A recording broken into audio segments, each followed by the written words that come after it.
what is that swarm? What is it that bees doing? There are a lot of important things bees do besides making honey, and that is a swarm. This is very important for them to reproduce or expand their colony by splitting it. So when this thing happens, you will see a lot of cloud of a tornado of thousands of bees, soaring around, flying in, and people get really scared and freaking out, and I get people panic. But I say, please don't panic. Okay, those bees are as scared as we are looking at their swarming, because number one, they don't have a home to protect. Second of all, they don't even know where they're going. Okay, so it may look really intimidating and scary, but you have to step back and say, put a smile on your face. Wow, they're moving out. Okay, so that's one.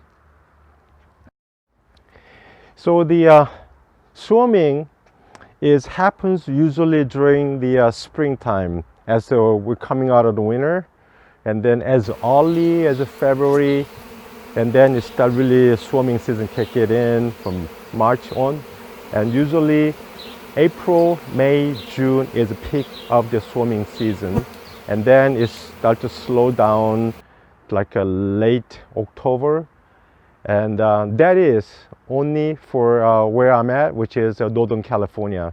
But other parts of the state, they already start snowing down to like a 30-degree freezing point and so forth. So remember that. Now, as they are swarming, they are as I said, they are at the very vulnerable state. First of all, they do not have a home to protect. They just left home. If you're in a home, somebody coming in, then you gotta protect, or protect the intruders and so forth. But they don't have any home. Number two, as you know, when the bees sting and the bee dies, okay, so if they start stinging people, their primary job is protecting the queen. So they have to huddle around the cluster around the queen to protect her.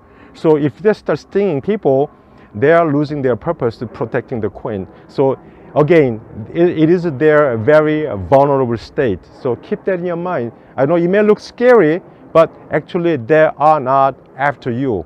But they have one mission, that is protecting the queen until they find a home, settle down. Okay? So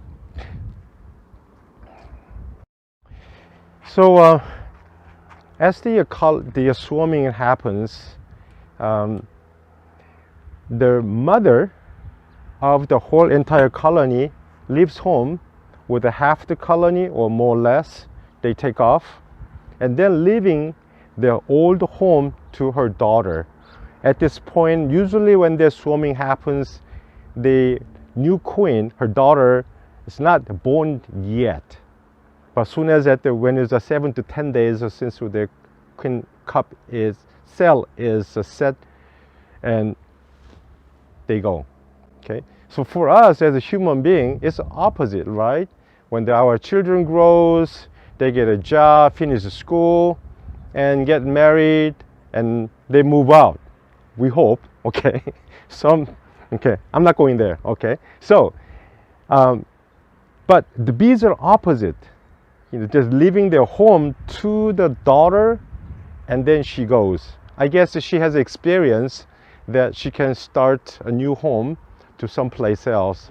So as the swarming happens, it is a two-step process. Once they leave home without any destination, like when we move out, of course, usually we have a place to go. When you move into some place else, you check out the place, sign the lease, or find the whatever, and then you move, especially when you have a family. But bees, no, they don't. And once they leave home, and then they cluster nearby. It could be a tree, it could be a fence, a wall. The queen has not been flown a long time, so she doesn't travel too far. So more than likely when they start taking off from the home, and then probably half a block as far as I can see it. Okay, so once they cluster landed wherever the queen landed, that's where it's gonna be. Now it looks like they're not doing much, but they are really busy. That is, scouts from the cluster looking for homes here and there. Okay, now the bigger the cluster, bigger the swarm, faster they find new home to move in. Okay, that's so the bigger colony that I've seen, about 3-4 feet long, huge, it didn't take about not more than 20 minutes, they're gone. But versus smaller colonies, smaller clusters, 24 hours, sometimes 48 hours, if it can find a new place to go, then they stuck and they start building comb right there.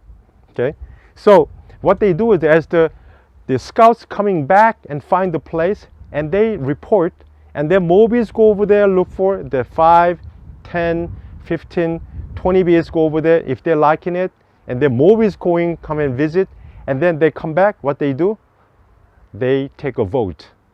You didn't know that, right? They are very democratic. There's no dictator, no anyway. So when they agreed upon, then all of a sudden they start taking off. So you will see exactly the same way they came in. All cluster tornadoes will start taking off to the new home. Now, as a beekeeper, by inspection, pretty much we can tell what they're gonna do. So so it is important to inspect these bees and read what they do, what they wanted to do, what they're gonna do. Okay. So on the video here, you're gonna see is that it happened about a month ago that I got a call. One of my bees were about to swarm, meaning just flying in and out, just try to take it off. But I got there quick as possible, and then what I did was I blocked the entrance. So then what happens is, as all the bees exiting it, and then the queen leaves the last, and then there's a cutoff point, and then they go. But meantime, they're just going back and forth and waiting for her to take off. But I blocked them, and then the queen hasn't come out yet, so then bees will start coming back. So then from that point on, what I do is find the queen. I do what we call the artificial swarming. So I will swarm it for them, remove the queen out of a new box, and then remove some other bees to the new box.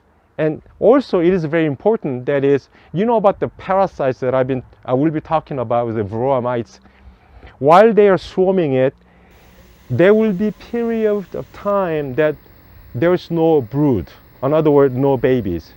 That meantime, because of there's no eggs, new comb, the eggs, you put it in, and the mites start to die off.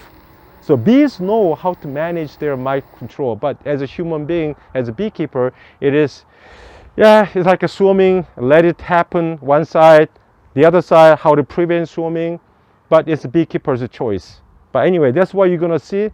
And more time goes by, in depth of it, I will talk about more and more and show what is happening. So, okay, watch for the video.